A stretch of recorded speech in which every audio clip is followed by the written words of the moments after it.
সম্পর্ক কখনো কখনো এমনভাবে বদলায় যার সাথে এক সময় জীবনের সব কথা শেয়ার করা যেত, একটা সময় পর তাকে আর কেমন আছো পর্যন্ত জিজ্ঞেস করতে মন চায় না। এক সময় যার একটা মেসেজে দিন ভালো হয়ে যেত, আজ তার নামটা শুনলেই মন ভারী হয়ে আসে। কথা কমে কমে এমন জায়গায় পৌঁছায় যেখানে নীরবতাই সবচেয়ে সহজ পথ হয়ে দাঁড়ায়। আমার চ্যানেলটি সাবস্ক্রাইব করো।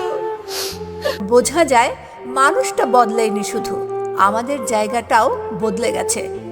যার কাছে নিজের দুর্বলতাগুলো নির্দ্বিধায় বলা যেত, আজ তার কাছে নিজেকে সবচেয়ে বেশি গুটিয়ে নিতে হয়। এই দূরত্ব হঠাৎ আসে না, আসে ধীরে ধীরে, অভ্যাসের মতো। প্রথমে উত্তর দিতে দেরি, তারপর আগ্রহ কমে, শেষে শুধু ভদ্রতা বেঁচে থাকে। সবচেয়ে কষ্টের বিষয় হলো এই বদলটা কাউকে বোঝানো যায় না, কারণ একসময় যে মানুষটা ছিল সবচেয়ে আপন, একদিন সেই মানুষটাই হয়ে ওঠে সবচেয়ে অপ্রয়োজনীয় একজন।